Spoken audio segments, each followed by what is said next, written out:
Shri C R Radhakrishnan. അതായത് ഇത്രമേൽ വിശാലമായ ഒരിടം, അത് ഞാൻ പറഞ്ഞത് നിലയ്ക്കൽ മുതൽ പമ്പ കഴിഞ്ഞ് മരക്കൂട്ടമൊക്കെ കഴിഞ്ഞ് സന്നിധാനത്ത് എത്തുന്നത് വരെയുള്ള വിശാലമായ ഒരിടം, എന്തുകൊണ്ടാണ് പ്രതിവർഷം ഭക്തരുടെ എണ്ണം കൂടുന്നതനുസരിച്ച് അല്ലെങ്കിൽ കാലം മാറുന്നതനുസരിച്ച് സൗകര്യങ്ങൾ കൂട്ടാൻ ദേവസ്വങ്ങൾ സർക്കാരൊക്കെ മടിക്കുന്നത്?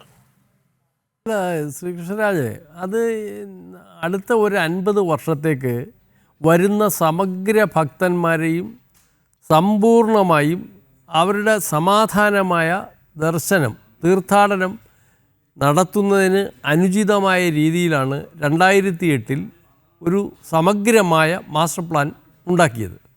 ആ മാസ്റ്റർ പ്ലാൻ ഉണ്ടാക്കി 2000 അടുത്ത 10 വർഷം കൊണ്ട് ഇതിൽ 50% പൂർത്തിയാക്കേണ്ടതാണ്. ഇപ്പോൾ ഏതാണ്ട് 17 വർഷം കഴിഞ്ഞു. ഇതിനെപ്പറ്റി ഇനി എന്താ പറയാനുള്ളത്?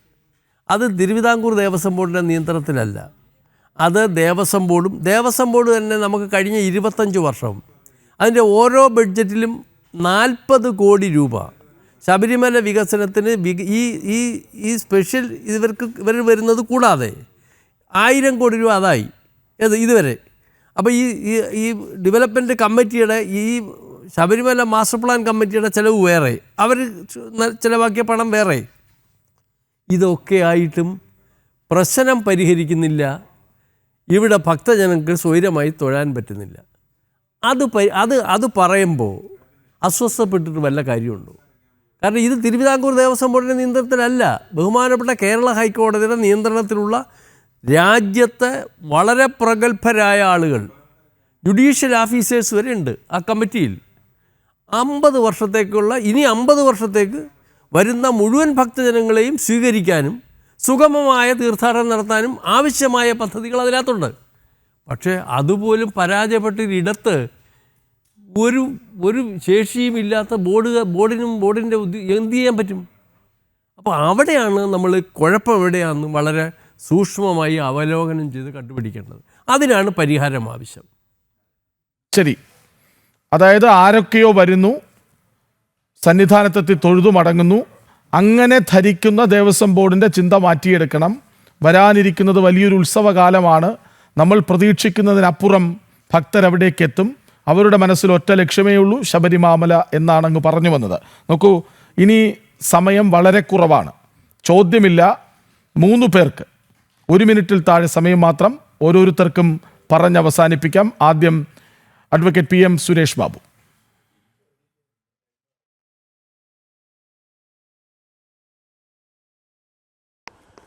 ഇതിൽ കുറേ കാര്യങ്ങൾ നമ്മൾ പ്രത്യേകമായി മനസ്സിലാക്കേണ്ടതുണ്ട്. ബഹുമാനപ്പെട്ട ശ്രീ ഗോപാലകൃഷ്ണൻ വക്കീൽ അദ്ദേഹത്തിൻ്റെ വ്യക്തിപരമായി ഉണ്ടായൊരു അനുഭവം ഇവിടെ പറഞ്ഞു.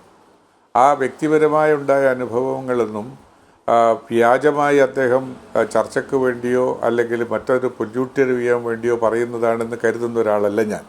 പക്ഷെ അദ്ദേഹത്തിന് തന്നെ അത് മേൽശ്രദ്ധയിൽപ്പെടുത്താം. അദ്ദേഹം പെടുത്താത്ത സാഹചര്യത്തിൽ ഇത്തരം കാര്യങ്ങൾ ഉണ്ടായിട്ടുണ്ട് എന്നുള്ളത് പുതിയ ബോർഡിനെയും പുതിയ സംവിധാനത്തെയും വ്യക്തമായി ഞാനത് അറിയിക്കും.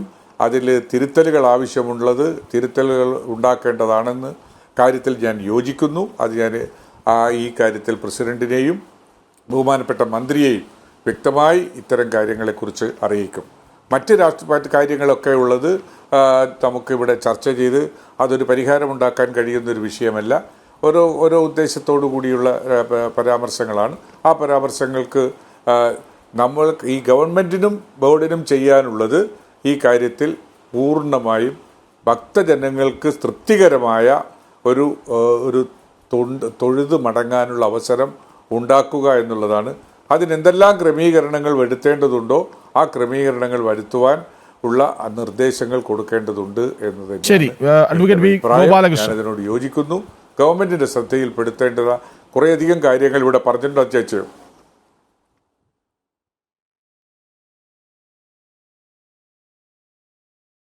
എനിക്ക് പറയാനുള്ളത് ഈ അവസാന സമയത്ത് കേരളത്തിലെ ഭക്തന്മാരോടാണ്.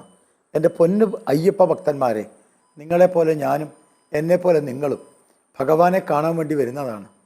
നിങ്ങൾ അനുഭവിക്കുന്ന യാതന, എല്ലാ ദുരിതങ്ങളുണ്ടെങ്കിലും നമ്മൾ അയ്യപ്പനാണ് നമുക്കെല്ലാം. പക്ഷേ ഈ ദുരിതങ്ങൾ പലതും സൃഷ്ടിക്കുകയാണ്. നിങ്ങൾ അയ്യപ്പനെ കാണാൻ വരണ്ട.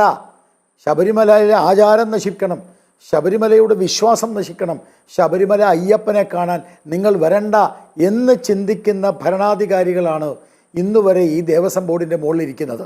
അവർക്ക് എതിരായ കർശനമായ ശക്തമായ നടപടികൾ സ്വീകരിക്കാനാണ് ഞങ്ങൾ രാജീവ് ചന്ദ്രശേഖരൻ്റെ നേതൃത്വത്തിൽ കേന്ദ്ര ഗവൺമെൻറ്റിൻ്റെ അടുത്ത് ശബരിമല അയ്യപ്പനടക്കമുള്ള മുഴുവൻ ക്ഷേത്രങ്ങളും അതുപോലെ വിശുദ്ധ സ്ഥാപനങ്ങളും അത് മനുഷ്യന് ഏറ്റവും കൂടുതൽ ഗുണകരമാവണമെന്ന് ചിന്തിക്കുന്ന മോദി സർക്കാർ ഈ വിഷയത്തിൽ ഇടപെടണമെന്ന് പറഞ്ഞുകൊണ്ട്, കേന്ദ്ര ഗവൺമെൻറ് ഇടപെടണമെന്ന് പറഞ്ഞുകൊണ്ട്, CBI ഇടപെടണമെന്ന് പറഞ്ഞുകൊണ്ട് ഒപ്പ് ശേഖരണം നടത്തുന്നത്. ശരി ശരി ശ്രീ TP സെൻകുമാർ, അങ്ങേക്ക് പറഞ്ഞ് അവസാനിപ്പിക്കാം. പ്രതികരിക്കണം, ഹിന്ദുക്കൾ പ്രതികരിക്കണം, അയ്യപ്പ വിശ്വാസികൾ പ്രതികരിക്കണം. ഞാൻ വിശ്വസിക്കുന്നത് ജയകുമാർ സാറിന് അവിടുത്തെ ഏകോപനം ശരിയായിട്ട് നടത്താൻ സാധിക്കട്ടെ എന്നും വളരെ വേഗത്തിൽ തന്നെ അടിസ്ഥാനപരമായി ചെയ്യേണ്ട എല്ലാ കാര്യങ്ങളും അദ്ദേഹത്തിൻ്റെ നേതൃത്വത്തിൽ നടത്താൻ സാധിക്കട്ടെ എന്നും അതുകൊണ്ട് ഈ 1-2 ദിവസങ്ങളിൽ ഉണ്ടായ അനിഷ്ട സംഭവങ്ങൾ ഇനി ഉണ്ടാകാതിരിക്കട്ടെ എന്നും ഞാൻ പ്രത്യാശിക്കുകയാണ്. അതിന് അയ്യപ്പൻ്റെ അനുഗ്രഹം ഉണ്ടാകട്ടെ എല്ലാവർക്കും എന്നുകൂടി ഞാൻ പ്രാർത്ഥിക്കുന്നു.